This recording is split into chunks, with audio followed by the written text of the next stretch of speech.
মদিনার দ্বিতীয় দিন কী করলাম, কার স্বপ্ন পূরণ হলো এবং কোন কোন জায়গায় গেলাম সব কিছুই দেখতে পারবেন এই ব্লগে। আসসালামু আলাইকুম আমার প্রাণপ্রিয় দর্শক বন্ধুরা, আপনারা সবাই কেমন আছেন? আশা করছি সবাই ভালো আছেন। আলহামদুলিল্লাহ আমরাও ভালো আছি। আপনাদের সাথে শেয়ার করব মদিনা ডে 2। মদিনার দ্বিতীয় দিন কি করলাম, কোথায় কোথায় গেলাম এবং সব দর্শনীয় স্থানগুলো যতটুকু পেরেছি আপনাদের সাথে শেয়ার করব। এখন বাজে সকাল 4টা আর আমরা চলে এসেছি মসজিদুল হারামে। এখান থেকে ফজরের নামাজ আদায়ের পর আমরা বেশ খানিকক্ষণ রেস্ট নিলাম, কারণ সকালে সূর্য ওঠার যে দৃশ্যটা এটা দেখতে খুবই সুন্দর লাগছিল। মদিনায় আমরা যেহেতু খুব শর্ট টাইমের জন্য এসেছি, সেজন্য সময়ের মধ্যে অল্প যে কয়েকটা জায়গা আছে আমরা সেগুলো ঘুরবো এবং আপনাদের সাথে শেয়ার করব।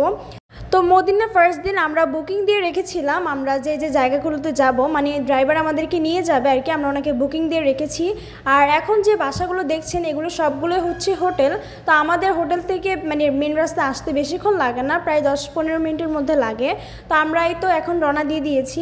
আর যেতে যেতে আপনাদেরকে একটা কথা মনে করিয়ে দিই, যারা আমার চ্যানেলে নতুন তারা অবশ্যই আমার চ্যানেলটিকে সাবস্ক্রাইব করে আমার পাশেই থাকবে এবং আমার ভিডিওর কোনো অংশ যদি ভালো লেগে থাকে তাহলে অবশ্যই একটি লাইক দিয়ে দিবেন। নিজের মনকে সুন্দর করে দেখলে দুনিয়ার সকল কিছুই সুন্দর। নিজের প্রতি আত্মবিশ্বাস রাখলে দুনিয়ার সকল বাধাই পেরোনো সম্ভব।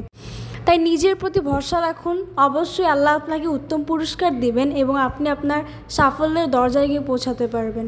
এই তো অনেক কথা বলে ফেললাম। এবং আমার সামনে যেই দুটো মসজিদ দেখতে পাচ্ছেন এই দুটো পাশাপাশি মসজিদ, এবং আমাদের নবীজি সাল্লাল্লাহু আলাইহি সাল্লাম যখন মদিনা আসতেন তখন এই দুটাতে নামাজ পড়তেন আর কি, তো সেই হিসেবেই নির্মাণ করা হয়েছে। এখন যে মসজিদটা আপনারা দেখতে পাচ্ছেন এটা হচ্ছে কিবলাতুন মসজিদ, অর্থাৎ 2 কিবলার মসজিদ। তো এখানে আমরা 2 রাকাত নামাজ আদায় করলাম। এখন আমরা সরাসরি পাহাড়ে অনেক সামনে চলে আসলাম, একদম সরাসরি কাছ থেকে দেখার জন্য। এই পাহাড়ে আদৌ মানুষ উঠে কিনা আমার জানা নেই, আপনারা জানলে অবশ্যই কমেন্ট করে জানাবেন। বাট আমরা উঠিনি, কারণ চারপাশে বাউন্ডারি দেওয়া ছিল আর কি। আর যেহেতু পাশাপাশি মানুষ বসবাস করে তো ওনারাও নিষেধ করছিলেন যাতে এটাতে না উঠে মানুষ। তো এখানে আবার ওনারা আমাদেরকে চা দিলেন, তো আমরা সেটাই খেলাম। চার মধ্যে একটা বেশ কড়া একটা ফ্লেভার ছিল আর কি, যার জন্য পুরোটা খেতে পারিনি আর কি। আর এই পাহাড়ে হচ্ছে কি আমাদের নবীজি সাল্লাল্লাহু আলাইহি সাল্লামের তার শত্রুরা যখন তাকে মারার চেষ্টা করেছিল তখন এই পাহাড়ে একটা মানে নিচে এসে উনি লুকিয়েছিলেন, তো সেটা আপনাদেরকে দেখাবো। এখন দেখাচ্ছি এখানে আশেপাশে মানুষের বাসাগুলো আর কি, যে মানুষ কত কষ্ট করে এখানে থাকছে। তো এই যে এখন যে দেখতেন এটাও কিন্তু একটা মসজিদের মতোই। আমাদের নবীজি সাল্লাল্লাহু আলাইহি সাল্লাম এখানে নামাজ পড়েছেন আর কি, যখন তাকে শত্রুরা মারার চেষ্টা করেছিল তখন এই গর্তে এসে লুকিয়েছিলেন অনেক দিন, তারপর এখানেই আর কি পাশে এখানে নামাজ পড়ছিলেন। তো আমরা আবার মানে গর্তের ভিতরে গিয়ে আমরা সেই জায়গাটাতে একটু চুমা দিয়ে আসলাম আর কি, সবাই দেখছিলাম দিল, তো আমরাও দিয়ে আসলাম।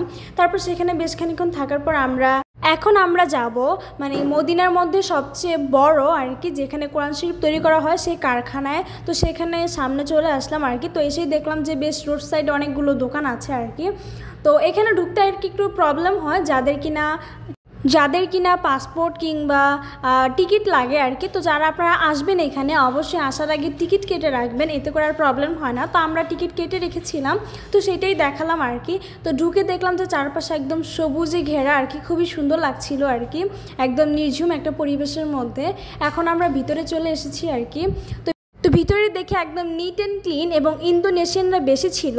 শুধু ইন্দোনেশিয়ানরা, পৃথিবীর সব দেশের মানুষই এখানে আসে, কারণ আল্লাহর ঘর সবারই দেখার ইচ্ছা, তো সবাই আসে। তো গিয়ে দেখলাম যে ইন্দোনেশিয়ানরা সবাই ঘুরে ঘুরে দেখছে এবং তারা দলে গ্রুপে এসেছে, তো সেজন্যই এক এক করে দেখছে, ভিডিও তুলছে। তো আমরাও তার মধ্যে ঢুকে গেলাম। আর এইটা হচ্ছে কি পৃথিবীর সবচেয়ে বড় কোরআন শরীফ। তো এইটা সবচেয়ে বড় কিনা আমার জানা নেই, আপনাদের জানা থাকলে অবশ্যই কমেন্ট করে জানাবেন। তারপর সেখান থেকে বের হয়ে গেলাম এবং আমাদের সবার হাতে একটা করে কোরআন শরীফ দিল। তারপরে এই রোড সাইডের মানে যে জিনিসগুলো বিক্রি করা হয় সেখানে আসলাম, সেখান থেকে টুকিটাকি কেনাকাটা করলাম। আর এখন যে মসজিদ আপনারা দেখছেন এটা হচ্ছে গিয়ে তুর্কিরা যখন সৌদি আরব দখল করার জন্য এসেছিল তখন তারা এখানে নামাজ পড়তেন। আর এই মসজিদটার নাম আমার এখন সঠিক মনে পড়ছে না, আপনারা জানলে অবশ্যই কমেন্ট করবেন। আর এটা হচ্ছে গিয়ে বিল্লাল মসজিদ। সবগুলো মসজিদই কাছাকাছি ছিল আর কি। তো বিল্লাল মসজিদের পাশেই হচ্ছে গিয়ে ফাতেমার বাড়ি, অর্থাৎ নবীজির মেয়ে ফাতেমার বাড়ি। তো এই নবীজির মেয়ে ফাতেমার বাড়ি দেখার জন্য আমার আব্বুর অনেক দিনের শখ ছিল, তো আলহামদুলিল্লাহ আমার আম্মুর শখটা পূরণ হলো। নবীজির মেয়ে ফাতেমার জন্য নবীজি পানি খাওয়ার জন্য একটা কূপ বা কলের জায়গার মতো বানিয়ে দিয়েছিল, তো সেটাই দেখলাম। আর আমাদের যে ড্রাইভার ছিল আঙ্কেল, উনি আমাদেরকে সব জায়গাগুলো ঘুরে দেখাচ্ছিল। আর উনি কিন্তু ইন্ডিয়ান। তো আমরা গাড়ি থেকে নামিনি কারণ প্রচণ্ড গরম।